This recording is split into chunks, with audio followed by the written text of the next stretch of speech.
Hello, everyone, and welcome to today's Art Chat with Linda Fisler, Creating Successful Strategies with Kori Miller.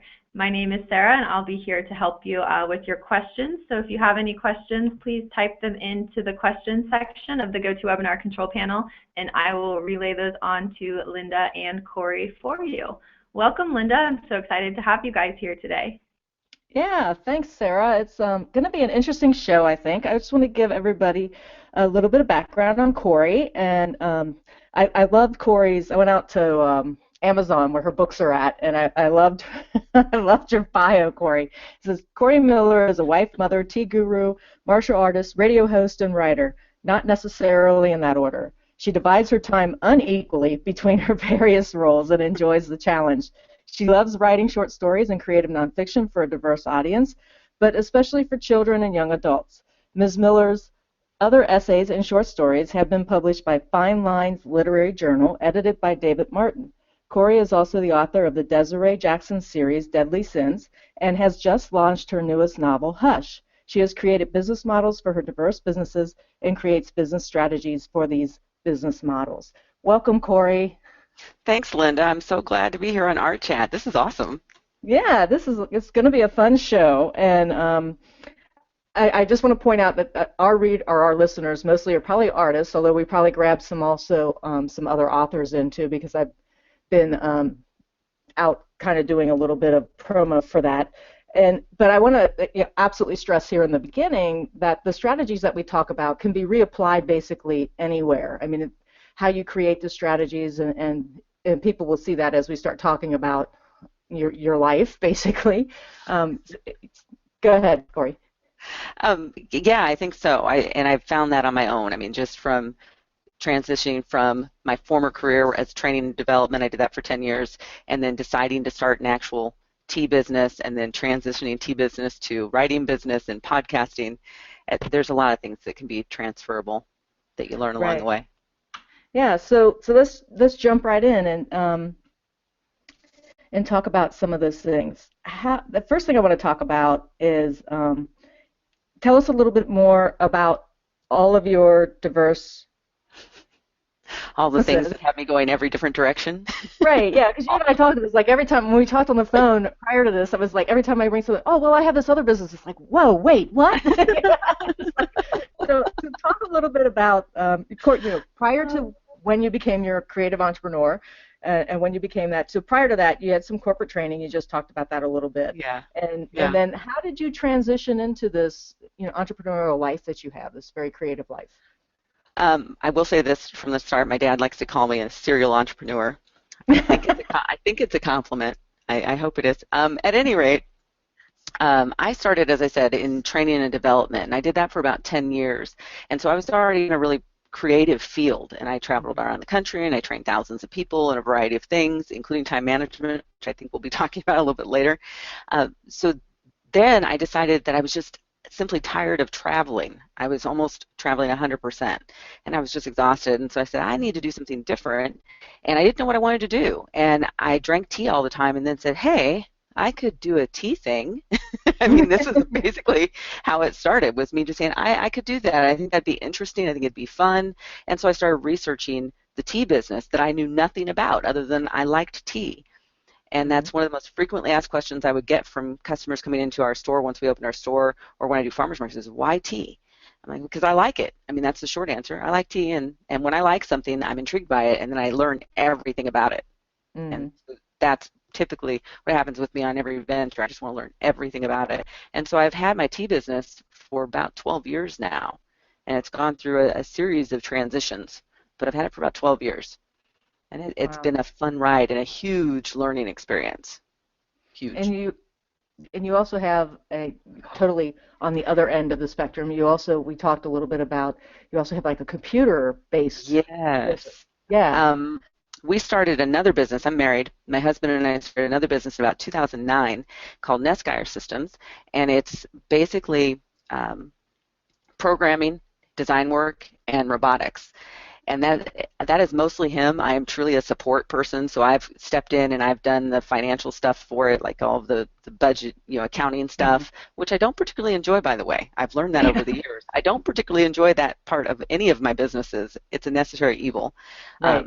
But I've stepped in and done that. I've stepped in and done the hiring when we've needed to hire people, because that's in my background as a training development person. I did a lot of hiring, training, and unfortunately sometimes terminating people. And so that's usually the role I take in NestGuy, or other things that I did for 10 years, with the exception of that whole accounting thing, because I did that in training development too. I was a financial manager in New York City for one of our contracts, and I was there for quite a while. And I was good at it, but I really did not like it. Right. It wasn't as creative as I wanted to be. Yeah, true. And then in there, you find times to create as a writer. Oh, yeah. So, yeah. I told people when they'd come into my store, when we had our Tea Trove brick and mortar store and customers would come in, I say, I wanted to do tea because I like tea and I wanted time to write. And I actually completed my first novel in 2005. I just never published it. And it actually starred Desiree Jackson, but I just didn't publish that novel. I set it aside. But it did give me more time to write, actually. Cool. So let's talk a little bit about it. One of the things that I hear a lot, because I paint and then I write and then I have all of our everybody has all the daily typical chores that you have to do, and whether you're raising children or, as we were talking in the green room, feeding our army of animals. All of those great things that happens. And one of the questions that I always hear is, how do you get that all done? So how do you get everything done, Kori? I think I have a few comments about this, but I will say I think one of the things that helps me is I finally got to the point where I was okay with letting some things go, and things didn't have to be perfect, and that was really hard because I'm a perfectionist, and I always have been. But perfectionism has a tendency, in my case, to slow me down on things, and so I really had to learn to let some things go. The laundry doesn't have to always be done at the precise time every single day or on a specific day or anything like that. And I'm also not the only one who can do the laundry. Other people know how to use those machines, so they need to learn to use those machines. So there's things like that I finally accepted, and it took a lot of time to do that. That was not easy. I do have small children. I have a son who's in the military that's much older on his own and all that, but I have children right now that are 11 and 8. And so back in 2005, when I said I finished that novel, I had my first child around at the time, so he was infant to toddler when that was going on, when we were opening the actual store. And so that compounded the stress for sure, but it was really learning to let things go. But more concretely, I am very big into vision and mission and mini mission statements, and then setting my goals from there. And so everything I do every day ties back to whatever my actual bigger mission would be for that particular thing. So I'll give you an example. If I have many mission statements that relate to family, my spouse, my podcasting life, and my writing. And so I set these little mission statements that go with those. And then I may not do all of them every day. Not every goal ties to that one in that day. But if it's writing, then I know I need to work on the manuscript, and that's going to be the day. And I do that mostly in the morning when I'm writing. So it really starts with, I have a very clear vision of what I want for the next 5 to 10 years. From there, I've identified my core values concretely, and then I develop a mission statement, mini mission statements, and that guides my day-to-day time management. And I don't let people interrupt that generally. I mean, I've guarded that time. Whatever it is I need to do at a specific time is guarded. And I see that so with so many people that I talk to, whether they're artists or writers or just creative entrepreneurs and other disciplines. It's they really have a grasp for managing their time. I know another author friend of mine who basically gets up in the morning, does her marketing, spends an hour here, spends 2 hours there, or whatever it takes to get it done. But by the afternoon, that person is behind their easel and they're painting, and they're totally dedicated to what they're painting. Or if it's a great day, she's out painting in the morning, and then the marketing stuff goes in the afternoon. So there is flexibility, I think, that comes in there at times, but it's almost like, say, you have a list of things that you want to do and accomplish on that day, and your mini goals, if you will, and that's kind of how you arrange your time after that. So Yeah, I mean, and I don't, so I'll give you another example. I don't check my email in the morning because I learned early on that if I check my email in the morning, that will completely sidetrack me. And I'm now responding to someone else's sense of urgency. And that completely interrupts what I need to get done for the day. And so I just don't do it anymore. I don't check my email, and I keep my phone on mute all the time unless I'm out and about running errands, and then I have it on, but then it's only on because, my husband might want to reach me. right, right. But basically, anybody who's important in my life knows how to get a hold of me. So it doesn't Yeah. matter that my phone's on mute. That's true. That's true. And when you said the thing about not reading your emails in the morning, I was sitting there thinking back to my days at corporate America. I worked at Procter and Gamble, and I can remember that's the first thing I would do is come in and check my emails in the morning, and it typically disrupted my full day because somebody else's emergency became mine. And that is so true. And it didn't even dawn on me until you. Maybe I should quit checking my emails in the morning. Yeah, that was very eye-opening for me because I was like you in my corporate life. I had to, check emails and make sure I was communicating with this person and make sure, and then that just makes things stumble and get away from me. So that was a huge switch when I started doing that, and I love that. I also don't spend more than like 15 minutes managing my social media every day, and I usually do it. I do it in the morning when I'm eating breakfast because I can't really do anything else while I'm eating breakfast, so I do that for about 15 minutes. Yeah, that's exactly what I do. Is I usually typically I get my breakfast together, then I come in here, read through emails, and I've actually gotten better at saying, does this need to be answered right now, or can I just star this and answer it tonight? And it's like, so I star it, come back to it later. It also helps me later on to, I've read it once and I can kind of get emotion out of whatever, is there. And then, go out to social media, do what I need to do on social media, and then it's open up my Word document and start typing, or go down to my easel and start painting. So, so definitely that's one of the tips that I have in an upcoming time management book that I got going to be coming out. So yeah, it's nice to hear these things reinforced. It's really cool. So. Another thing I do, before we switch, another thing I do, and people may think this is odd, but this is helpful for me in terms of time management. I'm really big into, lately my fascination in the last several months has been habit formation and mini habits and things like that, and so I've been playing with it a lot. And it's a great way to get a good habit into your life, your daily routine. And so I have a habit of getting up at 6 in the morning, and the first thing I do is exercise. And it's a minimum of 10 minutes. Sometimes it goes longer than that, but a minimum of 10 minutes of exercise because it helps me refocus and get on point for my day. And I think that's really important. My head gets clear, and I'm happy, and I'm ready to go. The kids wake up, and I'm like, let's go. Today is the day. And I actually review my mission statements every week. I'm looking through them. So it's not something that I've written down and then I push them away. Yeah. I remind myself because that's what helps me with my overall time management and being able to say no to people and say, no, I'm sorry, that won't fit in today. I had to do that this morning. To give you an example, in a rare moment, I checked my email, and I don't know why I did this, and I shouldn't have. But we all fumble. I checked. Sure enough, this person, he's in Ireland. He didn't get something that he needed from me. So then I'm trying to make sure he got it, and I finally said to him, you know what? I can't do this right now. This is just going to have to wait until the end of the day. And I left it at that.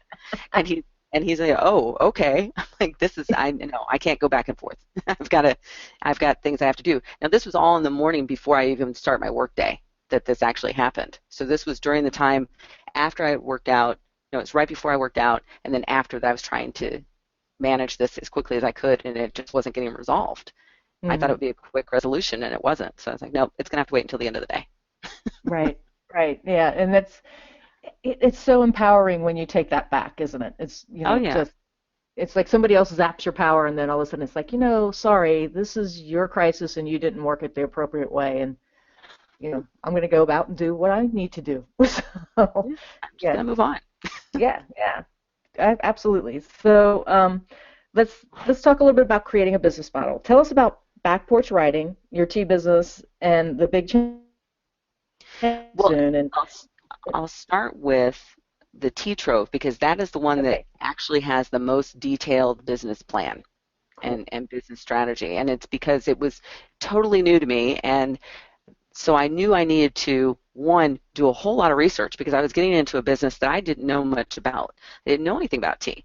So it required a lot of research. And on top of that, I had relocated back to Omaha, Nebraska, where there were no tea businesses. So it was completely new. And so I really had to do my research, and it was online, and it was contacting people in other areas who had businesses that were similar to what I was thinking, and identifying suppliers, and then assessing their products to see if I wanted them included in my line. Because initially I didn't do blending. I did a little bit of tea blending, but that wasn't really our focus initially. We were going to be just a tea merchant, and our tagline at the time was a world of selection, and we had a huge selection of teas. It was well over 100 different selections of teas at the time. And so it was researching that and putting together this business plan and a financial plan as part of that and a marketing plan as part of that. But the reason was because I was actually applying for an SBA loan. And when you do that, you have to have a business plan. And so it was getting that all together. It was a really good learning experience, extremely frustrating at some time, at points, but really good learning experience. So when I switched to and I know that we talked about this, or that maybe it was something you'd sent me, but those business plans are living documents. It's not something that you set it and forget it. Right. You do have to make adjustments. It's basically, this is how you think it's going to play out. And we did that, and it didn't play out the way we thought it was going to play out for a variety of reasons. And so our plan changed. I mean, in 12 years' time, it's changed a lot. And you were asking me, what's the transition now? We went from starting at a farmer's market to test the waters and see if it would work in Omaha. And I had a small loan then. And then about a year later, opened our brick and mortar shop. In between that time, somebody else opened a tea business that was very similar to what I was going to do. And so then I had the opportunity to watch them. And they were tasked with now educating the market, which is where most of your money goes in the very beginning when you're starting something from scratch. And so I had the benefit of seeing them do that and the benefit of them having to educate the market and spend their money, so that when I opened a year after them, I didn't have to do as much of that, which was awesome. Go ahead. I just want to jump in here real quick, because I think you just hit a really good point, and that is educate your market. And I think a lot of times our artists' frustrations, and maybe even sometimes writers, but more artists, fine art artists, is that, and a big soapbox that I stand on is, we are losing that education in art throughout our nation. And we as artists have to step up and start educating our market. We can't expect sales to happen if we don't have a market that's educated enough to understand what's really, really, really good and what's not, Right. and what the expectations are. So, yeah, you have to create that educated market, and that does take, it's like building an author platform. It takes time to do this, and I don't care. It takes a lot of time. Yeah, I don't care if you're painting, I don't care if you're writing, but building that platform of people that you're educating to appreciate your work takes a huge amount of time. So, and it doesn't necessarily end either. No, it doesn't. So it's one of those things that when that happened, that was great, but now I had a competitor, a solid competitor in my environment, and I had to be aware of that. So when they ran ads, I was aware of that. If I did something, they were aware of me. So it's a constant thing, the education. So when I switched to being a custom blender, I was the first custom blender in the state of Nebraska. So the premier tea blender. And I had to then educate my customers on that. What does it take to be a custom blender? What does that really involve? How do you do that? I get questions on that to this day from people. How do you do the blending? And now I have, my custom line is over 100 different tea blends. So we're the largest tea merchant in the state of Nebraska and the only custom blender, and have been the only custom blender. I think that one competitor started doing some blending, but he didn't do it on his own. He hired it out. Wow. So it was seriously custom blending. And our tagline changed. So it went from a world of selection to also where any blend is possible. Oh, cool. And so that's the transition that's been happening for the business, and moving it from markets to brick and mortar back to farmers markets.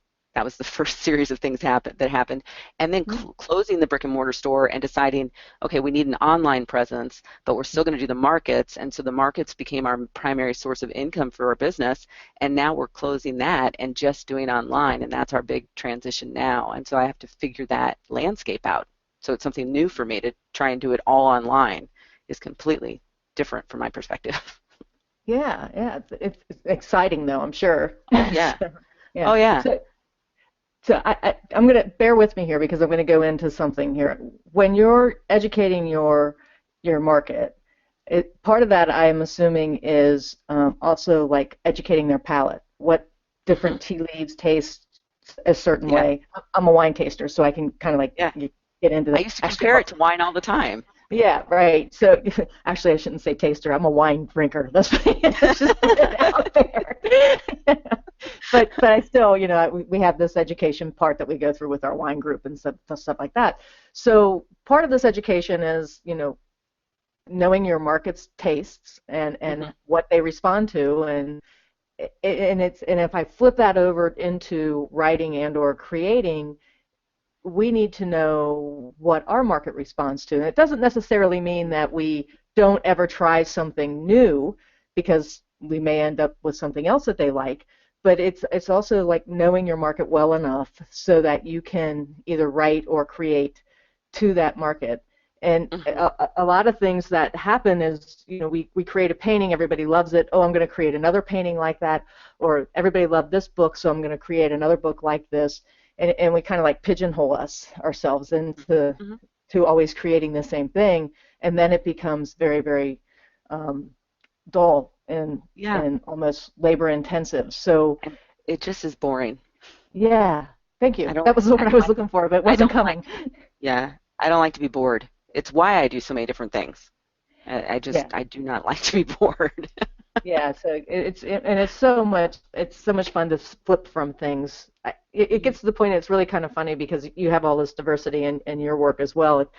If I'm sitting in one place continually like writing the novel or whatever, and then all of a sudden it's like here my easel calling my name. It's like, man, I just got to go down and do something visual. I got to Mhm. paint. It's interesting because I'm sure you feel it too, where those pulls start to happen. If you're working over, let's say in the computer business, doing the Mhm. things that you don't really like but absolutely have to be done, and then all of a sudden maybe back porch writing starts calling you, or your tea business starts calling you. It Mhm. is it's a very interesting pool and dynamic that gets set up, I think. Well, you asked about the whole time management side of it because I do all, I've got the Kori Miller Writes is my one of my creative writing sites that other people submit work to, so I edit that. Then Hmm. it's Back Porch Writer, and then it's the podcast because there's the website and then the podcast. I have a new podcast launching in January called The Womanly Art of Self-Defense. So I'm working towards that stuff and then the tea stuff. My day, I start if I'm working on a manuscript, like this is National Novel Writing Month right now. It's Right. Nano. And I'm writing Nano because I'm working on the second book in my series, North Downing. And so I plan to have it finished before Thanksgiving, which is what I did with Hush last year. So that means I have to write a certain amount of words per day to make that happen. If I only did it in 30 days, it would be 1,667 words a day. But I don't want to do it in 30 days. And so I've got to write around 2,300 words a day to be done by Thanksgiving. 23 to Hmm. 2,400 a day. And I usually Right. do that in the morning. That's the part that it's absolutely protected. And if I cannot do it in the morning, Tuesdays is an example. I have to be flexible. Backporch Writer Air is live show. It's on Tuesday mornings at 9:30. Right after that, I host a live chat on Blab Chat at 11. And so my Tuesday mornings, I have to be more flexible. Right. And so that comes in, but it still comes down to going back to my missions, my vision, my mission, and what's the most important for me to accomplish in those days. And the writing is at the forefront, especially right now because it's Nano. But Right. other days I usually write in the morning, but I can be a little more flexible about it, and I don't have that tight word count. I'm not Hmm. holding myself to 23, 2,400 words in a day. It might be, let me just knock out this one scene and then move on because I really need to go blend some tea for somebody. Yeah, exactly. And for the artists out there that don't know what Nano is, it's National November Writing Month or something like Write More or something like that. I can't remember the exact thing, but it's National akin Novel to. Writing Month, yes. Yes, thank you. It's akin to you guys saying you're going to do a painting every day. Okay, so it's the same kind of Yeah, thing. Okay, so only with the writing group, it's you get 1 month basically, or actually you can continue on after the 1 month, but yeah, it's basically saying let's focus for 1 month on writing a novel and getting yeah. 50,000 words out there. So very, very, it is intense, and I didn't do it officially because I knew I had some travel coming up, and I knew that I would not be able to write when I was at where I was. So I actually poured in a whole bunch of more words up front, and now I'll be going back to that. But I didn't do it officially, and so I don't feel so bad for failing because I didn't write the last 5 days. Failing. Well, yeah, it's not really a failure, but It's some just people can make you feel that way. Well, Nano is the reason I figured out that I write best in the morning. That was how I Okay. figured that out, was by doing Nano. And so that's why I tend to protect my writing time in the morning and push things that I can do otherwise. The exception would be I have to handle the taxes for my, Yeah. for the tea business and everything else. And usually I procrastinate because I hate doing it. And so it all lands on one day. And so on that day, I start in the morning dealing with all the financials and the taxes and getting it all done. And I Mhm. spend the whole day doing it, and I don't get any writing done that day. But at Oh, least I get all of that done in one day and don't have to revisit it for a while. right. So And don't beat yourself up for it either. I'm a big proponent of that too, because I've had yeah, a number of artists will write me, and it's like, oh, I tried to do this painting a day thing and I failed, and and I'm like, so you failed. Start over tomorrow. It's like yeah, quit do beating yourself it up. again. It doesn't serve any purpose, No, you it know. doesn't, except to make you feel really bad. In which case, then you got to go work out more. So Well, and vicious focus on cycle. what you did do. What That's did right. you actually accomplish? Yes, To get, exactly. if it's a struggle to get 50 words out, that's okay. Do Hmm. 25. Right. You know, 25 brilliant words. just write something down if you're a writer, because that's Yeah. how you develop the habit and work that muscle, is by Yes. actually just do it. And to me, that's the most important thing. I mean, I've got days. Yesterday is an example. I sat down to write. I left where I usually write at home. I left to go write at the library, the public library, Mm. and it was incredibly distracting for me for some reason. Here I was leaving my house because I thought I was distracted, so I wanted to go somewhere else, and it was incredibly distracting for me. I was lucky I had some earbuds, so I put those in and I listened to some Mozart, and then I was able to start writing. But what I wrote, I wasn't pleased with. I Yeah. got my 2,000 something words done, but I wasn't too thrilled with it. And I was explaining that to my child later in the day when I went to pick him up from school, and he's like, "Well, why?" He says, "Just write it over." I said, "I can't write it over right now. This is Nano. I need to keep going." That's right. That's right. December December becomes National Edit Month. Yeah, pretty much. I mean, I can't edit now. If I edit now, I'm going to slow down. I can't slow down. So it's just going to have to stay the way it is. And today when I sit down to do it, I'm going to have to go back and read it, because I always have to read to see where I was and then go forward. And I'm Right. going to have to fight the urge to change it. Oh yeah, and that's big too. And yeah, there's so many parallels here, like because I live in both worlds, but it's the same thing as like you just keep on painting, and it's like I'll come back to edit it later, and then you start editing, it becomes a chaos, a mess, and oh yeah. So See, I know I just want nothing to. about painting. I had no Oh, idea that's what you do. well, yeah, I just finished up 2 commissions actually, and it was really kind of But I mean, it gave me you the edit. opportunity to. Um, Sarah, were you there? I'm here. Did we Yeah. lose Yeah. Kori? No, I'm here. Corey? Okay, good. Yeah, I heard some noise in the background. I was like, what? So anyway, yeah, the creative process is very, very similar. And last month we interviewed another artist who's also an author. And artists also write their own books, their own how-to instruction books. So some artists, not all. So the processes are very, very complementary to one another. And as you're talking, I can always sit there and say, yeah, I can see this. This is how it would portray to the artist. So it's one of the reasons why kind of this month or this year we kind of focused on being a creative entrepreneur and offering up other insight to it, because I think a lot of what we talk about can be reapplied. So I want to remind our listeners really quickly here, if you have a question for Kori or myself, or please write it in the chat area and send that in to Sarah, who's taking notes and marking questions if we don't happen to answer them when we're discussing this. So let's move on, Kori. Let's talk a little bit. We have our business model. It's created, and we're comfortable with it. But now we need to create strategies and make that model grow to the point where we have to change the business model again. So let's talk a little bit about some strategies and the latest shift that you just talked about and the T thing. Tell us, how you're going to create those strategies, I know they come from research, but can we talk a little bit about, I don't want you to get so specific that you end up giving away business secrets, but, you know, Well, I, the go trade ahead. secrets are more involved in the blending that I do, so we're pretty safe there. Um, because yeah, that's where that is. But from a strategy perspective, it's not a reinventing of the wheel. It's really looking at what is working in other businesses or for other businesses that might also work for me. So since Mhm. I have to switch to, not have to, but since I want to switch to a online platform Right. mostly versus what I was doing before, now I have to look at how other people do that. And it won't necessarily be the tea businesses that I look at because I've looked at them for years. So I know how Mhm. they're doing it. So I want to find something that might be a little different in another industry that I can apply to how I'm going to approach it.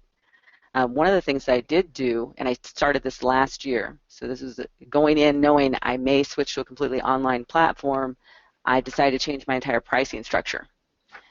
And one of the things that we've done is we've always kept our pricing very competitive for our area, and you have to know your immediate area where you do the majority of sales, how to keep your pricing competitive, and so that's what I've done. So now I have to look at that from a different perspective because it's primarily online. So there's some Mhm. tweaking that has to happen, but one of the first tweaks that I made, and I got this idea from someone who's not exactly a tea blender and tea business, but sort of kind of, they do wholesale pricing, but not really. What they do is bulk pricing. And that's not something that typically happens in the tea world. As an example, if you're a tea merchant and I want to order certain teas, not blends because I do that, but let's say I'm ordering an Assam I have one supplier that I use primarily, I have to order a set number of pounds of tea in order to get a discount Mhm. from them.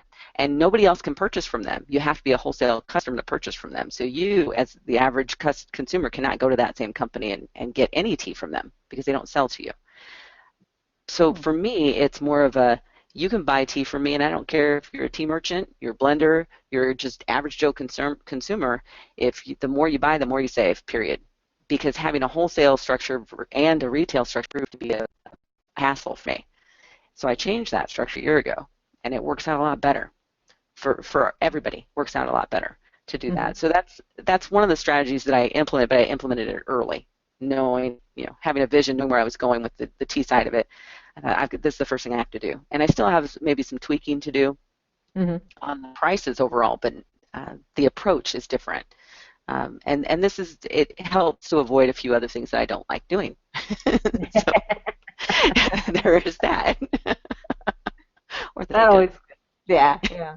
So, yeah, so I mean, I think everybody gets kind of freaked out about the word strategy. It sounds like, we have to have these huge plans, or we have to have this great vast, you know, bin of knowledge or something that we dip into. But strategy is really, all it does is it just boils down to what is it you're going to do, or what is it you're going to try based on the research of that you've done in the past. So Right. here's your author platform, or here's your people, your collectors, and the strategy comes out of knowing those people and what you and is let's try this and see if it happens and see if it Right. works, see if it catches How on, am I right? how am I going to get it into their hands? How am I going to get people to know that I've got over 100 different custom blends?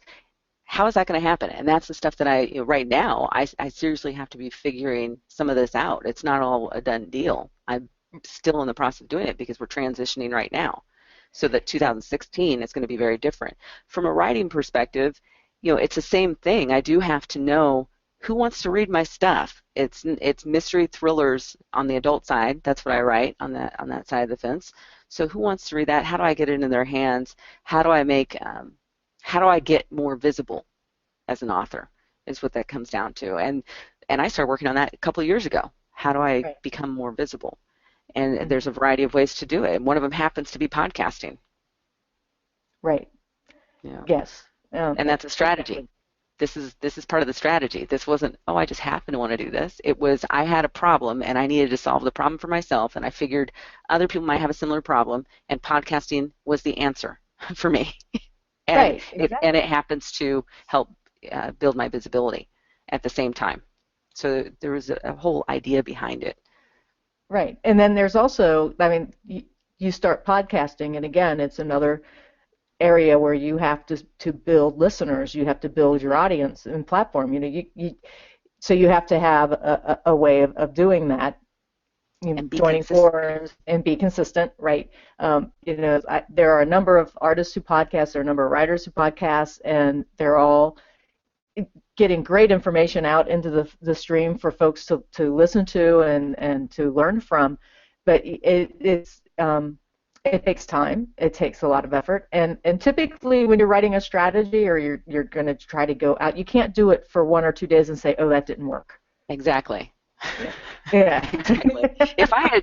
I have Backporch Writer's been going for over 2 years, and in the beginning, I used Blog Talk Radio as my platform, so I had to learn a little bit about Blog Talk Radio and how that all worked.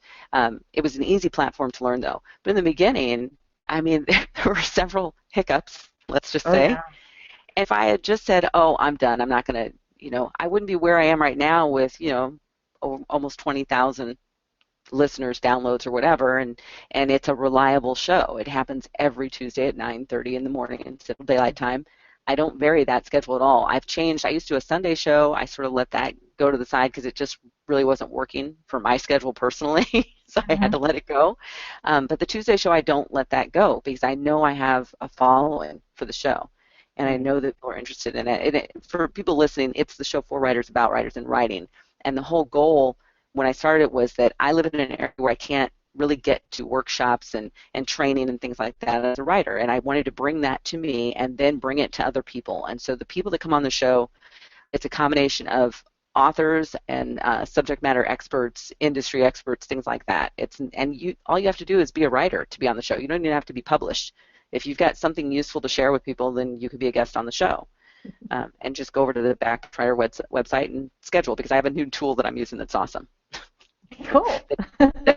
It helps with time management. Since we were talking about that, I'm using a new tool that people can just go on my website and schedule their interview, and I have it open for the whole year. I didn't even block it off. Like, if you know you want to be on in December of 2016, schedule it. Oh, cool. Yeah, well, I am actually going to be on in December of 2015, so. I know, it's coming up.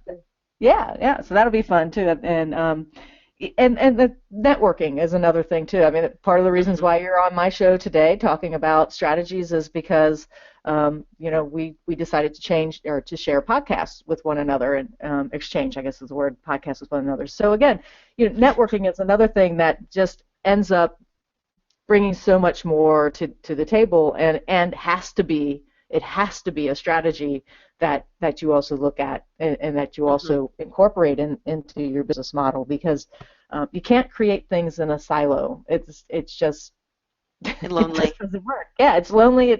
It's hard to do, and you can. Sorry, go ahead. No, go. From a pure perspective, just looking at this from a business perspective as an entrepreneur, I save money if I partner at all with certain people. I mean, it helps me, period. And so if you're an artist, you can partner with other artists to, launch some new paintings or whatever that you've done. Writers do it all the time. They get together, if they're all mystery thriller writers, they get together and they launch together, or they do some other big event together. It's something that I plan to do in 2016 with some local people, is put together something that we can all benefit from. And that way everybody's pooling. It's not just me spending money. It's everybody putting their 2 cents in, so to speak. And it's really helpful, and everybody gets exposure that way. Everybody gets lifted up when you do things like that. I learned that from doing it with my tea. I mean, that's a strategy that came in from the tea business, because I would bring in, I never sold coffee, for example, and so I would bring in quarterly, I would host this really big event. I'd bring in a coffee vendor who they did all their own roasting. I'd bring in a wine vendor who did all their own wine. Sometimes I'd bring in somebody who was a pastry chef. Somebody who was just opening a new restaurant, and they would provide appetizers, and I did that quarterly. It boosted everybody, and so that's a strategy that works. That connection, and don't partner with people you don't like. That doesn't make any sense. That's just more stress than you need. So I mean, it really does come back to this thing of part of networking is it's not so much the promotion of yourself, but how the promotion of others actually comes back to help you. It's basically the example you just gave with the coffee and the eats and things like that. So so it's always it's always one of these things. It's always easier. I always found it's always easier to market somebody else. Oh God, so yes, yes, yes, yes. Yeah. It Yeah. really is. I can talk up a storm about somebody else's stuff if I like their stuff. I mean, it's just really, really easy. And in fact, every year around Christmas, the first week in December, I participate in a holiday market. It's an awesome event that happens in Omaha, and it's heated tents, and it's really cool. And ever since this company who does it, ever since they started doing it again, I've participated, and I always do it with the same business, and the business is Patricia's Shortbread. And Pat makes and her son make the best shortbread on the planet. That's just the reality of it. So we always pair up together because, tea and cookies, that's a no-brainer, Yeah. And we have a great time doing it. And I sell her stuff and she sells my tea. I mean, and you should see how we are when we're in our space together. I mean, it's just a beautiful sort of synergy that's happening there. But that wouldn't be there if we like each other. I mean, we do actually like each other, so this works out really well. Right. But I can sell a lot of cookies, actually. I think it's a great idea. Yeah, I can just like, can't you see a couple artists getting together and you guys promote each other's work out there in a show or something like that, where you get to talk about the other person's work? And yeah, I mean, It takes actually, the pressure off. Oh yeah, absolutely. It'd be kind of interesting and fun actually to try that in the art world. If anybody tries it out there, let me know how it goes, because I think it would be really, really awesome. Of course, you have to have this level of trust, and like you said, you have to do it with people that you like. So, Yeah. but I think that would be a blast. And I don't know if anybody ever has done it, but if you have, like I said, drop me a note and let me know, because I think that's probably a really good strategy that could be used, and it forms a great networking and friendship too. So, Yeah. yeah. Another thing is you don't have to do it with just artists. Right. I had someone who's a sculptor come in and put her pieces in my store when I had the store open. Just I happened to know her from the church we attended. I really liked her work. I'm like, oh, you should put it in the store.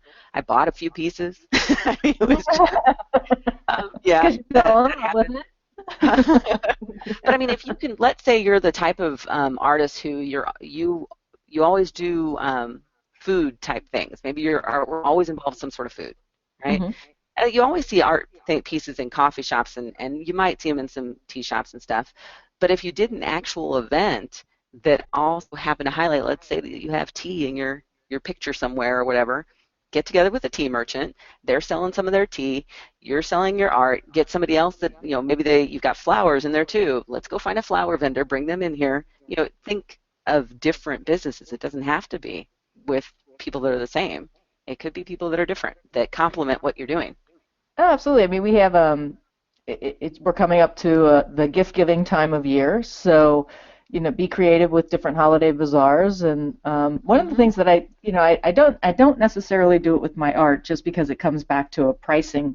The price points are so vastly different. But the one thing that I have learned about marketing the book is to kind of think outside the box. It's kind of like, yeah, I'm in bookstores, but I'm also in this thing called Celebrate Local, which is a big vendor, which is called Celebrate Local, who are allowing other vendors to come in and market their thing. My book's in their store, and right alongside all of the different and unique foods, local honey that's being made. There's probably teas in there, and I know there's coffees in there because I saw those, and all these different things. And then right in the middle of all this is a book. And it's like, exactly. It's like, oh, I can eat this and read this. This is good. It goes together nicely. That's the way that works. Yeah. So, but like I said, would I go take some of my art to Celebrate Local? No, I wouldn't, because by the time that I would get my greeting cards at a price where they could take their commission and I would get something back, we're talking, nothing. I mean, it's not worth I don't even pay for the gallon of gas it takes to get there. So you have to pick and choose which products go into the different venues that you are, but there's no reason for you to stay in a little box. Think outside the box and get a model that works, and that's where the strategies come in. Well, and you bring up a good point here. When I assess things as either for my tea business, or when we're talking about NetSky systems and what we need to do, or the writing side of things, I look at things from a marketing perspective when I'm spending money versus I need to make some money off of this sort of perspective. So some things fall strictly in marketing, and I know I'm not going to make any money. I just did an author fair on Saturday in a town that's about an hour from here, from where I am in Nebraska, and I knew I wasn't going to sell any books there. I brought some because, just in case. But I knew I wasn't going to, but that wasn't why I attended. I attended because I wanted to meet some of the other authors because, I'm always looking for people for my show. So I wanted to meet some other authors. I wear a few hats, But I also wanted to get to know the librarian who was putting on the whole thing, because in our area, our libraries are pretty open to bringing in self-published authors and indie, bringing in indie author books. So it's in my best interest to get to know some of these people. And so that was another reason to go. So I wasn't going to make any money off the sales that day, but I can put it down as a marketing expense, and it was an important marketing expense. On the tea side, I give out samples all the time. That costs me money to give out samples, but it also helps me sell more tea. And so I have to assess that. And so those are some of the things that I look at when, either on the writing side or the tea side or whatever. Sometimes it's a pure marketing expense, and that's just the way it's going to be. And the result is fabulous in a lot of cases. It's a long-term plan versus a short-term strategy. Yeah, exactly.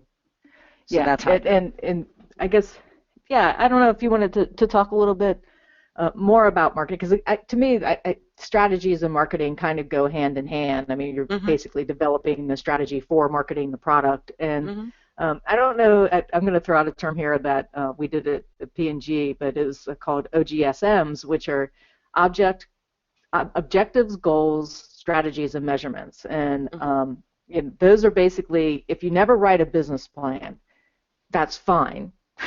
But it's not really fine. But if you just write objectives, goals, strategies, and measurements, and the measurements come into how are you going to measure the effectiveness of your strategy.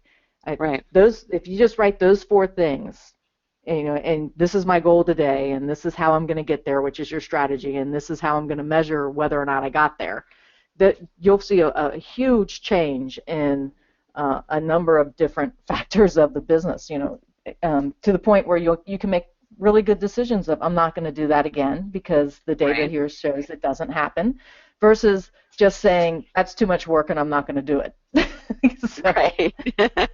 With no actual evidence.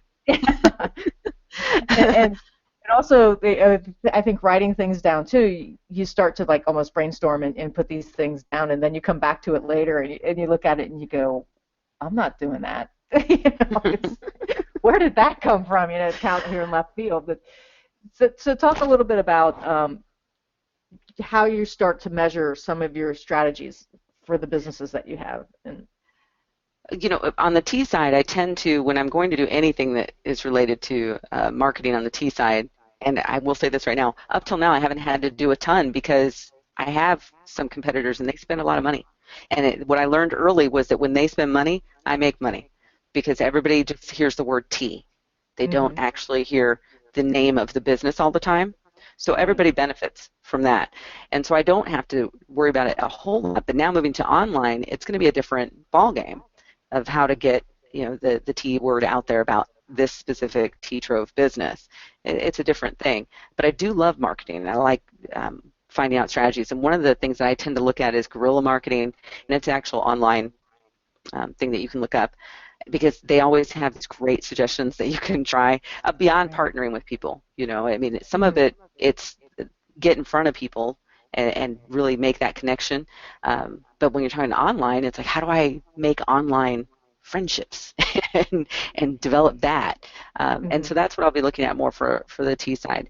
But on the other side, the writing side for marketing and getting the word out about my books and things like that, it starts with I did blog. So I do blog on 2 different author sites that I have, because I have a Kidlit author site and my main author site. So blogging consistently so that people are aware of what you're doing is huge, and it's part of marketing. And so I really had to get consistent about what I was doing there, and I've done that.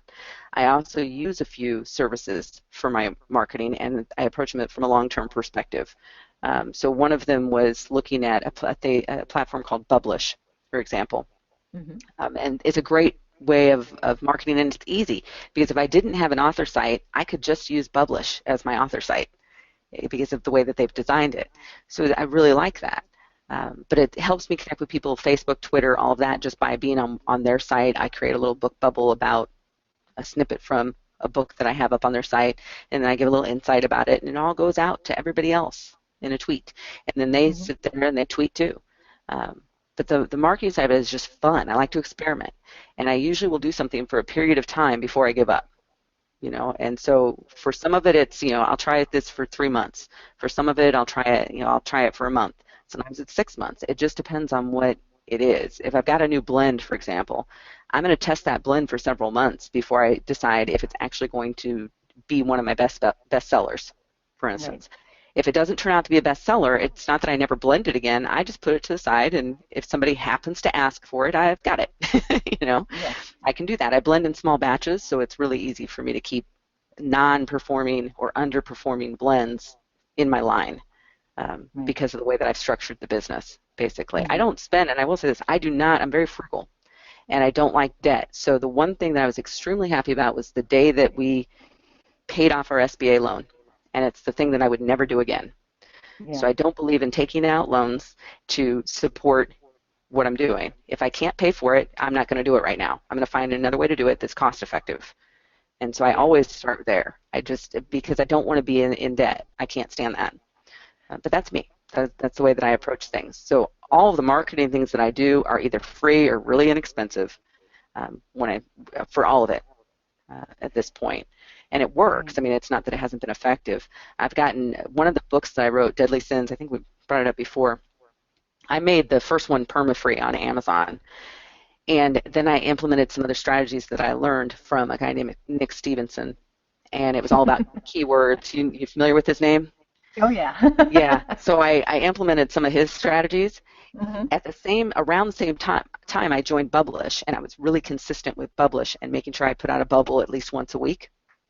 And Deadly Sins, that combination of things right there, that Deadly Sins book came out of the millions.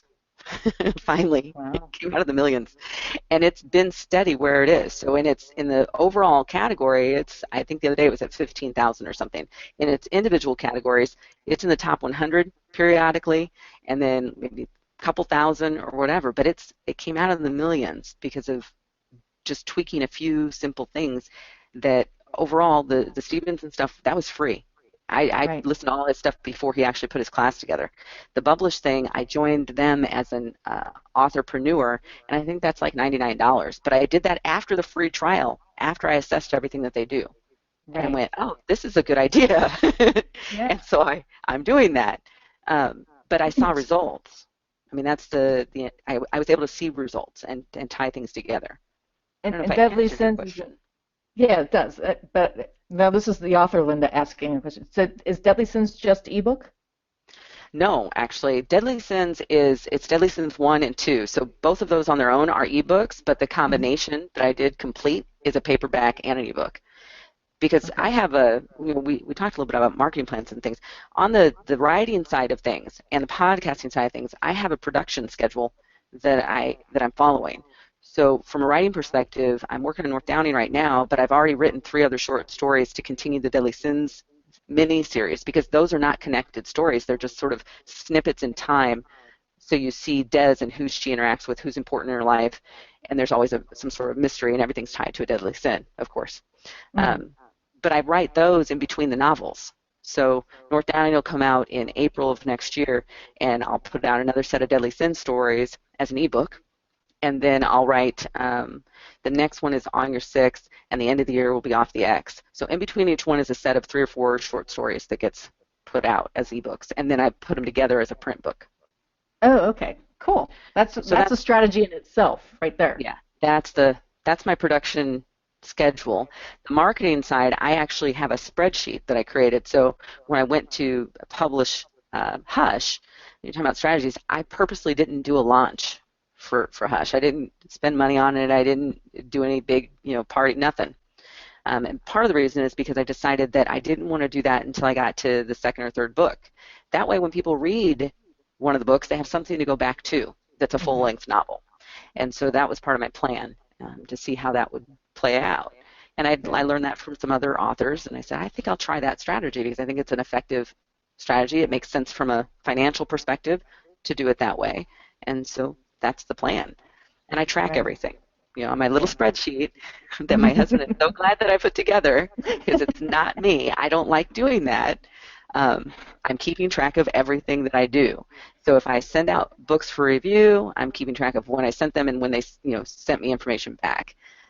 If I spend money on something, it's tracked, and so that I can see and I can determine based on stats, is it actually working for me? And there's some things that I know by the time I'm done doing this for the next year or so that I'll go back and say, no, I won't do that again.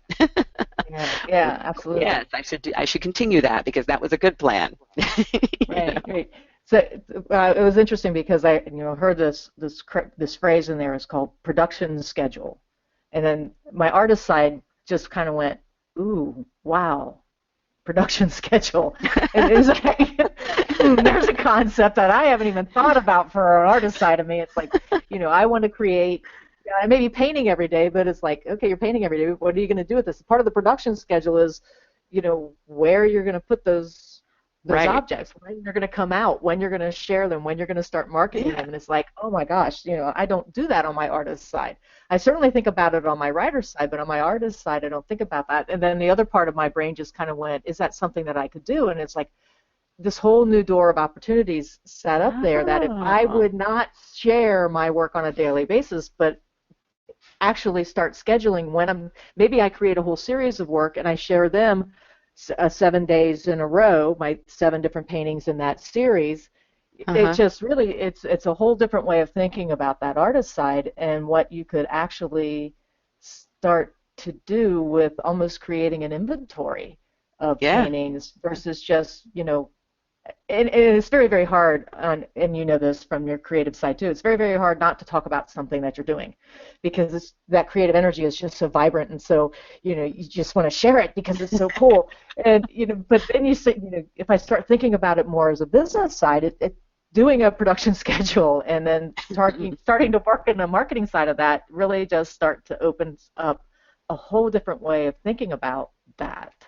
Yeah. And then the other thing I was going to tell you as well is I have one debut novel out there, which and it's one of these things where I'm finding out that the personal contact, being a first-time author in the fiction world, which is a huge world, the relationships that I create with a person who's looking at my paperback book and we're talking about the book and they're getting to know me and I'm creating this relationship with them has been so much more, A, rewarding, and B, it really is a better way to work. It's very hard online for me to make that same connection. But if I'm out doing book signings or something like that, I walk away with, a number of new friends. And overall, the top of this, of course, you start looking at somebody like Diane Gabaldon or, whoever who I'm friends with her on Facebook, and some of her posts just, they crack me up, and I'm living vicariously through her, I think. But it's one of these things where, she had to start out 9 books ago creating Outlander.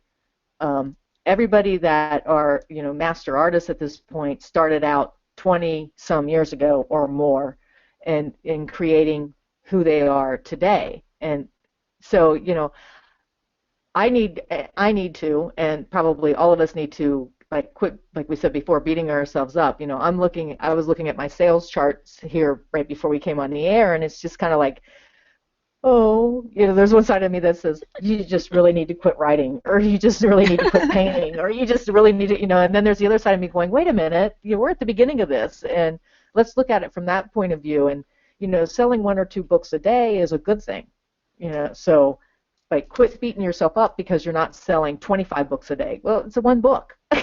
So the fact that it's getting discovered is awesome. I mean, I'm at that point of struggling and building the visibility so things will move and will sell, and that is exactly where I'm at. I wish I could say I have sales every day. That's not reality, but it's because, I've got one that's perma-free, but it's short stories. Deadly Sins are short stories. Until I put out a full-length novel, I didn't expect anything to really move. I can sell books, like I said, in person, I can move Mm-hmm. books. Right. That I Right. can do. But the That online thing connection is is great. different. It's that connection. So I do that pretty easily. But the online thing is what I've been purposely putting energy into to create the visibility, and why I looked at Stevenson stuff, and why I looked at Publishing, because I knew strategy-wise, long-term, I need to follow this plan in order to increase visibility, and then sales will happen. It's an Right. eventual long-term thing. This is a marathon. It's not Yes. a sprint. I mean, that's just the reality of it. If someone wants to get into this writing business or being an artist and think they're going to boom all of a sudden have a windfall, that's just not, the odds are not in your favor. I mean, that's just Right. reality. But that's part of, yeah, exactly. And it's actually really funny because everybody like will be talking to me in a one-on-one thing, and invariably it's how many books have you sold, or whatever, and it's kind of like, no, you're thinking I'm in this for the money. It's like, that isn't there. So That's not going to happen right away. yeah, I mean, it happens for some people, and you're right, and it happens later down the road or whatever. But so it's actually a nice. I make a little joke about it, and we all laugh, and we move on, and all that. But typically at this point, you're doing it for you. You're doing it because you enjoy doing it, and that you know, my three main characters in the book are so real to me, and my paintings are such a part of me, and any business that you start, like your tea business, I'm sure is such a part of you that it hurts I, sometimes, but for the most time you get joy out of just doing it. well, I have a basic rule that I don't do things I don't like doing. Or at the very least, I won't do them long. Right. Get the And taxes done. well, see, here's the thing. That the fact that for our NetSky, our systems business, when I was doing the accounting work, I said to my husband, I'm going to be able to do this for maybe a year, maybe. I don't think I'll be able to do it much longer than that. But I knew, because I had already been a financial manager in one of the other, in my other life, that I couldn't do it longer than that and be sane. I would just be really unhappy. And so it's Hmm. important, I think, going back to mission, vision, and mission and all of that, it's important to know those things about yourself.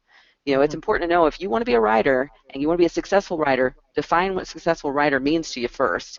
Hmm. For me, I do want to make a living off my writing, which is why I'm spending so much time building the platform and making sure that I've got things in place for people to land on and to see, and building up the backlist. I mean, I'm doing very traditional things. People who go with traditional publishers, they go through the same process. It's not as if their first book is necessarily a hit all the time. In fact, they Yeah. get dumped if it's not. So, you And know, then they go back so to it's doing what we're doing.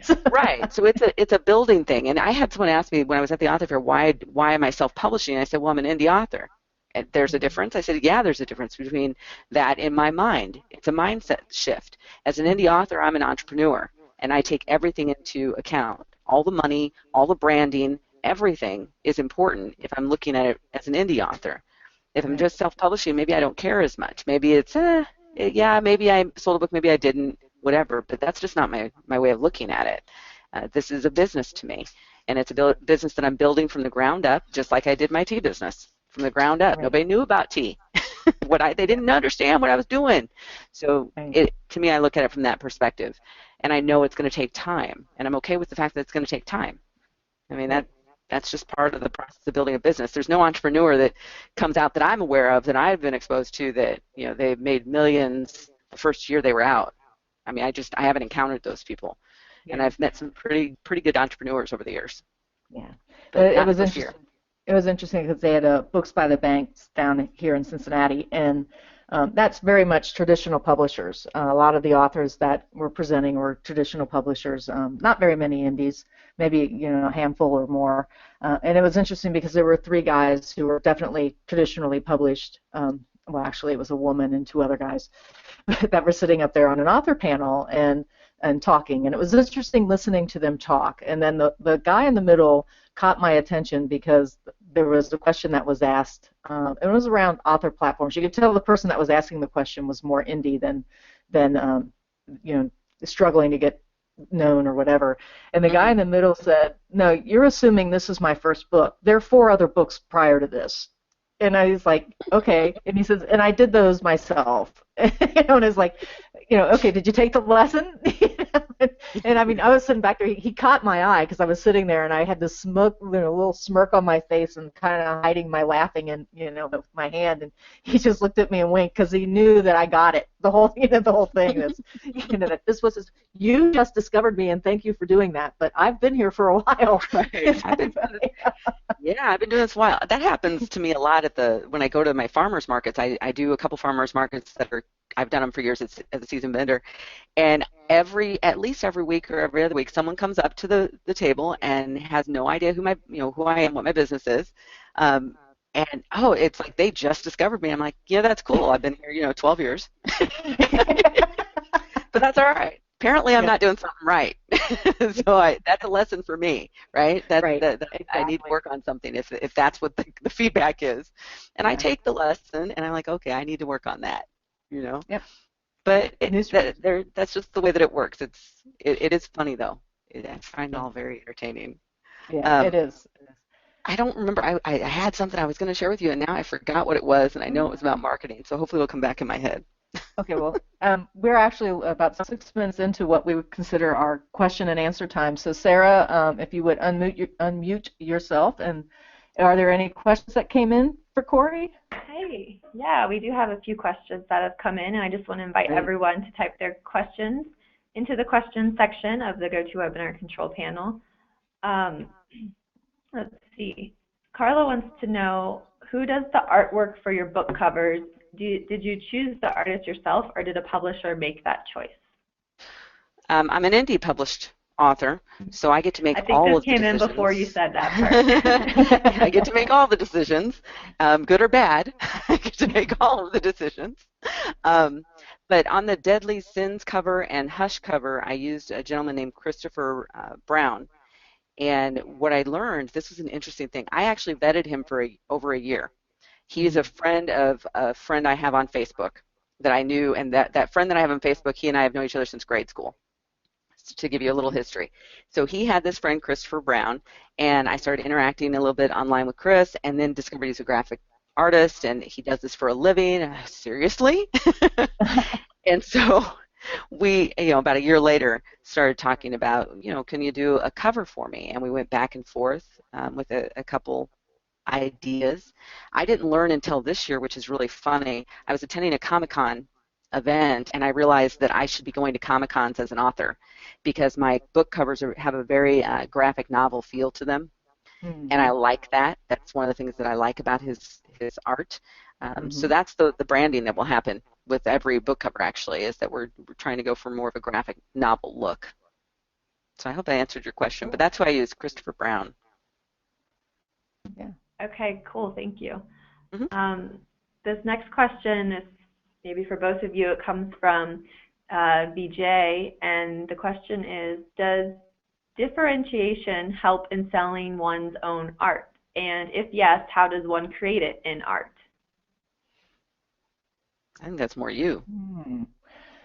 Well, there's a whole conversation that goes on when we try to go to a gallery and we get told that we have to have a consistent body of art. And the interesting thing is that the consistent body of art doesn't necessarily mean the same theme, but it may mean that it's more a consistent quality among them. And theme does come into that a little bit. So in other words, if every painting that you're doing is of barns, that, farm fields with a barn, an old barn, and maybe a silo or something like that, and you've got, 15 of these types of painting with maybe are different color complementaries, colors or different things like that, the texture differences, whatever, that quality has to be consistent. So it has to be top-notch. And then secondary to that is the actual theme. Maybe you have some that are barn scenes and the other are, tree scenes or creeks or something, but if the quality is consistent across those, the gallery would probably be more interested in you. So, and then on the other hand, you might hear when you go into the thing is, oh, okay, I'll take the barns, but I don't want the creeks or something. But so it's very, very hard because it's like this. they throw out this, you have to have this consistent body of work, but they never really define what that is. And I think it really just actually comes down to the gallery owner and the relationship that you build with the gallery owner or your audience. If you want to be an independent artist, which is like kind of a new phrase that I'm coining right here, where maybe you don't want to go into a gallery and you want to be more independent and sell your work yourself, it still comes down to showing a consistent quality. And it's the same whether you're writing a book or you're creating a painting. You have to have a consistent quality for people to really start grabbing onto your work and really start enjoying your work. So I'm not sure if I answered that very well, but that's kind of where I am with it. Kori, do you have anything to answer or to add? I guess I would be asking, can you do that in art? Why couldn't you do that in art? In the writing world, you can write in several different genres, which would be you diversifying a little bit. And some writers do that by having different pen names. I do it because I write in adult and I write in children's up to middle grade. But I created 2 different websites, so I split the focus a little bit that way. And my writing style for one is different than my writing style for the other because it's necessary to a certain degree when I'm writing a children's book versus an adult fiction or nonfiction for that matter. It's a little bit different. So I don't know, could you do that in art? Can you do a similar thing where you've got, if you're that kind of person, you know, maybe you like the barns and the creeks and stuff, but you also happen to like, I don't know, vampires. And so you do a bunch of very gothic sort of artwork. I think it'd be fun if you're that kind of person. Why not? Well, if I take the art market and I kind of shove it into an artist model, if you will, galleries, museums, and different things like that are at that level are more like the traditional publishers. And the traditional publishers are expecting XYZ of an artist. Right. Okay. So, but if I'm an independent artist and I want to do what I want to do and create independently, and I don't care if I'm ever in a gallery, and I'm not going to let the traditional guys dictate to me what needs to be done, then yeah, I can paint whatever I want, and as long as the quality is consistent, I'm good. So, but in other words, it's just like Stephen King. You know, Stephen King has a great author platform. He went with a traditional publisher. He wrote a lot before Kori happened, and then Kori came in, and then every book after that was traditionally published. And now he's walked away from that and is becoming an independent publisher of his own work because he wants to get away from where they pigeon-toed him into in the traditional work. And also they weren't doing much marketing for him, and he's Stephen King. He can do his own marketing. Right. So, hey, I have a new book out here. Yeah, a million people go running towards it to read it. So, you know, there's always that chicken and an egg thing. Is I got to get in a gallery so that I get known. I got to get traditional publishing to get known. But that landscape change that has happened in the author world hasn't really happened in the artist world yet. Mm-hmm. Mm-hmm. So. Okay. We have a question here from Shannon. Shannon is wondering if the women's self-defense book is completed. She says she knows someone knowledgeable on that subject and was wondering about the webinar or the art chat based on that, or if you're doing an art chat on that. Okay, I'll take that.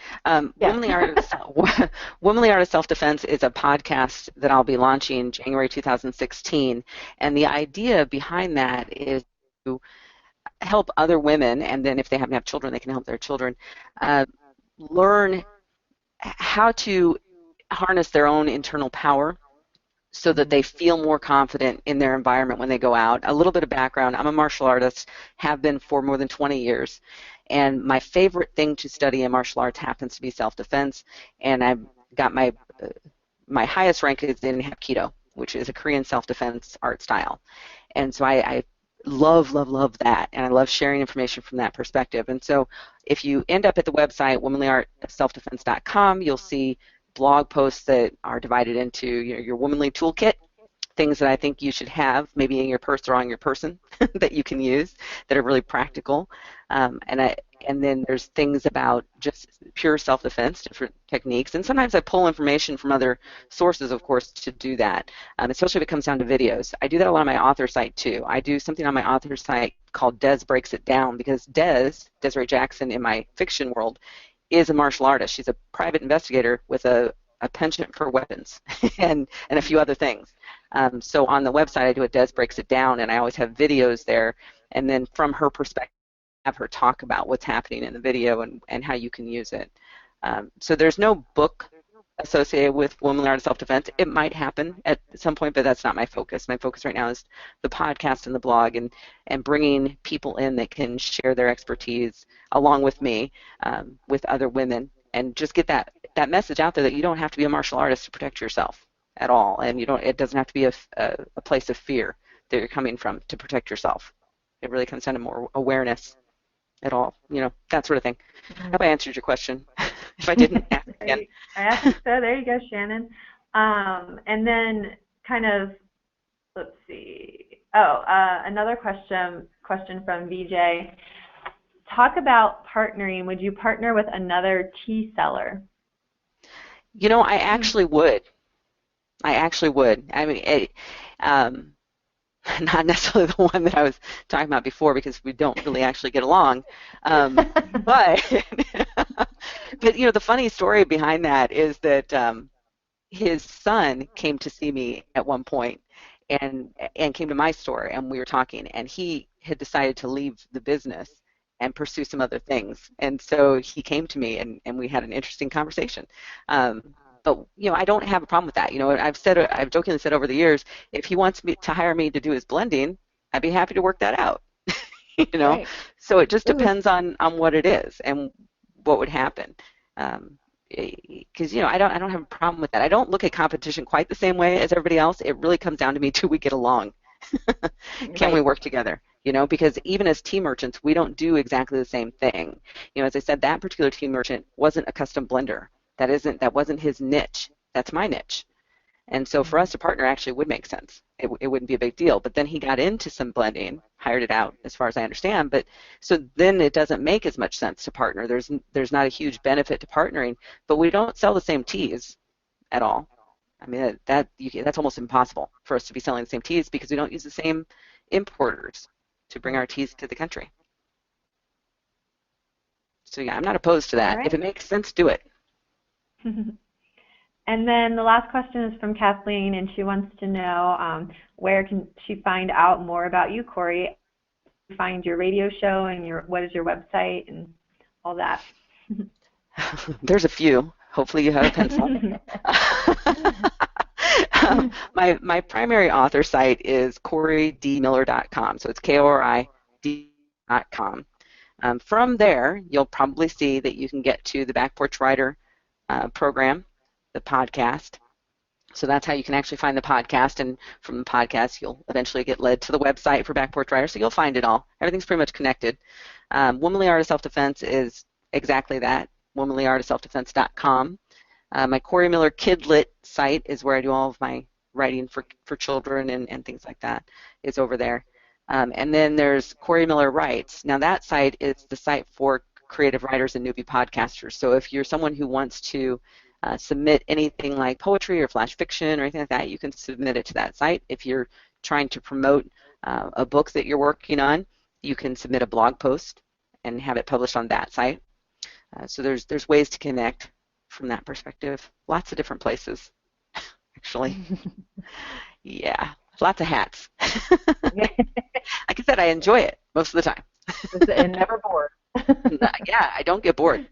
Yeah. Because I just move from, if I do, I just move to something else. It's kind of like I don't get writer's block. I don't believe in that. I don't believe in that either. But I wouldn't get it anyway, because I'm always working on something. So if I get stuck in a spot, I just hula hoop and think about it for a while, or I move on and do a different piece and then come back to it. Yep. Exactly. That probably happens to artists. There's some folks that say they have artist blocks, but like they get to the white canvas and all of a sudden everything goes away and freezes. I happily can say that has never happened to me. And the same with the writer's block. That's never happened to me either. It's always, there's something always continually being created in my brain, and that's a really scary thought. You know what's really scary is when I was researching Hush to get it out. I have to research things that I don't know, obviously, and I'm not a gun person. I don't own a gun. I don't really like them, but I had to learn about them, and I had to learn about different ways to kill people. So Yeah. I was asking, and that's really uncomfortable, by the way. I had to ask questions about snipers and things like that. And some of my Facebook friends are experts in different areas, and so I was posting these questions. And so everybody else who was seeing them was like, "Oh my God, is she insane?" I'm like, "No, I'm doing research." And my husband is seeing all this and going, "Do we need to talk about something?" I'm working on a book. Why are you even talking about this? So it's really, that's the funny side of being a fiction writer who writes mystery thrillers where people die, is that as Right. the writer, I don't have firsthand experience, thankfully, doing that. So I have to go and actually ask those questions, and it can be a little uncomfortable. I got a hold of a sniper, expert sniper, and he's a former military guy, high-ranking, written books all about it. Got a hold of him, and I felt really uncomfortable asking him the questions, so I gave him all of this information about me so he could check me out and make sure that I wasn't crazy, and then he'd feel good answering the question. Because they were detailed things, about what happens when the bullet hits a glass, and then it comes through and it strikes where it's going to strike, and what would happen after that. It was pretty detailed stuff. But it's really interesting too because I had the same similar experience. It was actually pretty funny. I was sitting at a fundraiser dinner or lunch thing, and a number of my friends were sitting around me, and there were a couple people who were not yet familiar with my book. And my one friend sitting next to me said, I had to get through the first 3 chapters and disassociate that I knew this woman as a friend. Because it scared the heck out of me, the stuff that she was writing. And I was like going, I just looked at her and went, really? I mean, it just didn't even focus. I mean, all of my friends have come up to me and said that in some way. It's like, you're really scaring me now. And it's like, oh, well, just don't tick me off. And I just turn around and walk off. But I think that never even dawned on me that my friends wouldn't know that side of me exists. Well, I think that might be why some of my friends don't read what I write, unless it's children's work, because I think they might be a little bit concerned. Yeah. Now we know, I guess, huh? Yeah. Now we know. Yeah. Any other questions out there? That's it for now. So I think we're, okay. Yeah, I think we might be good. Okay, Kori, I want to thank everyone. Oh, sorry, Sarah. I was going to ask Kori if she wanted to talk. There's a delay here.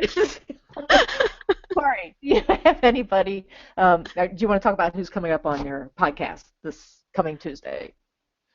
Oh, actually, let me see. I got to look at my calendar and make sure I get it right. Sorry. That was an out of left field question. Sorry. No, that's all right. Actually, I've got Catherine Herzog coming on, and she writes fiction. And I believe hers actually has a self-defense bent to it, which is what attracted me to her. She's going to end up being, she and her daughter are going to end up being on the Womanly Art of Self-Defense, one of those podcasts too, because of that connection with self-defense. But she wrote a fiction book that had that element to it. So that'll be this week, and well, this coming week. And then in December, Linda, yeah, you're coming on to the show. Yeah, was it December 9th, I think? 8th? Okay. Mm-hmm. Yeah. So you will be on the show, and I still have 1 or 2 openings in December actually. Although I'm excited because I have somebody coming on the show in December, probably who she was in the movie Mommy Dearest. Oh. She's done a lot of movies, but she played Carol Ann, the assistant to Faye Dunaway's character. So I'm talking with her to come on the show, and I am fascinated by that movie. Every time it's ever been on, I watched it. I don't know why. It could be midway through, and I'd still watch it to the end. So I don't know what my fascination was with Mommy Dearest. Oh, come on, Kori. It's the wire hangers. We know. It's the wire hangers. No more of those. That's for sure. Not going to have that.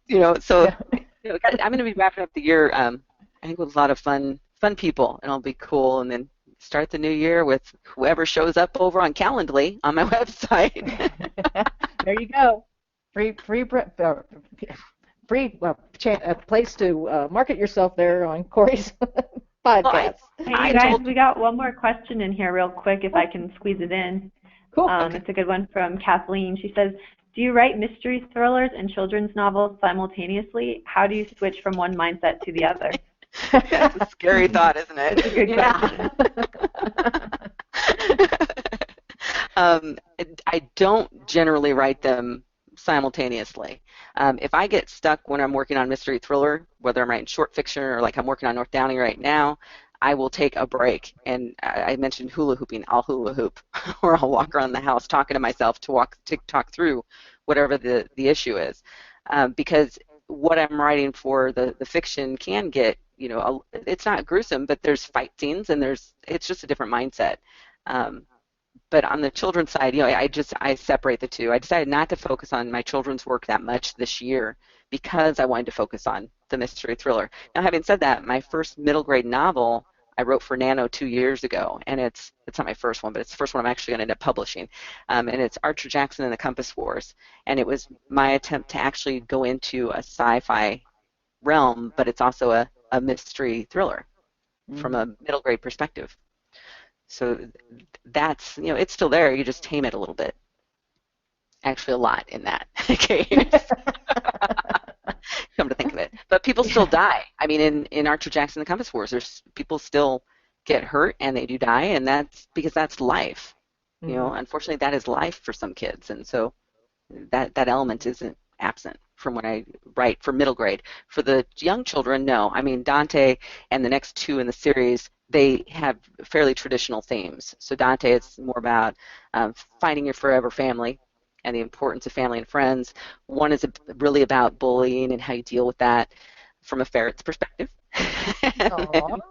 and then the third one is about acceptance of people and not prejudging them, even though it's all about ferrets. It's that because he gets introduced to a coyote family, and that actually leads to another middle grade work that I've been working on called the Coyote Wars for a long time because it's just not working right now. So I put that one down a lot and then pick it up again. But the story just needs a little more tweaking for that one. But all my stories end up to be connected in some way. And real quickly, if we have time, this is a marketing thing from an author perspective. I don't know if this will work for artists because you were talking about theme though. Everything's connected. So I've got this character, Desiree Jackson, that I'm working on in adult fiction, but she shows up in the middle grade novel Archer Jackson, The Compass Wars, as a cousin to Archer Jackson, and she's much older, and her role in that is pretty critical. And then there's a whole series of middle grade fiction that I write for Desiree Jackson for when she's 13, 14, up until the point where her sister gets killed. And so on the middle grade side, I've got everything is connected so that if I have a reader that is at the children's level, Dante, they could follow Dante all the way through the Coyote Wars series. If they get into Desiree Jackson or into Archer Jackson, they could follow that as an adult and start reading the Desiree Jackson series, or they could go back to the middle grade stuff for Desiree Jackson that I've been working on. So I try to connect everything actually. Cool. Kind of a strange way to do it, I suppose, but it works. Yeah. And it's a way of building readership. Yeah. Over time. Absolutely. So hopefully I answered the question. All right. Yeah. Thank you. Well, I just want to thank everyone for joining us and remind them about the special coupon code we have for Art Chats, ArtChat10, that you can use at northlightshop.com to save 10%. And visit artistnetworkuniversity.com to find online art courses, and Linda teaches over there as well. So Linda, do you have anything else you want to share before we go? No, I just want to thank Kori naturally for joining us. I think this was a really great art chat, and so I hope some folks will certainly walk away with, knowing that they need to build some strategies and try them out and, go from there. And I hope that I was able to provide some crossover into the artist world for the artists that are listening, so that they can start to get out there and start thinking more along the business lines. So thank you so much, Kori, for your time and all of your advice. Oh, I hope everybody did find some usefulness in it. And I love talking with people and brainstorming, so if you ever want to send me an email, feel free to track me down at one of the websites and shoot me a message. That's part of masterminding, is getting with people who are different than you are to get some really good ideas. Linda, thank you for having me on Art Chat. This was awesome. I had a great time. Great time. Thanks for joining us. And thanks, Sarah, for setting everything up and getting the PowerPoint ready and all of that. Yeah, that's pretty cool. Yeah. Our next art chat is December 16th, and Michael Harding, who makes handmade paints. I was down at the Art of the Carolinas this past weekend, met up with Michael and Karen, and he's going to be introducing his new paints to us on the next show and talking about some new things that he has coming up. And by the way, checked out his Cobalt Teal. Oh my God, you have to. That's all I have to say about that one. You have to check that one out. So that's December 16th, and I think we're back at the 1 o'clock time. So thanks, everyone, for joining us. All right. Thanks, Linda and Kori, and we'll see you guys at the next art chat. Have a good day, everyone. Bye-bye. Bye-bye. Bye-bye.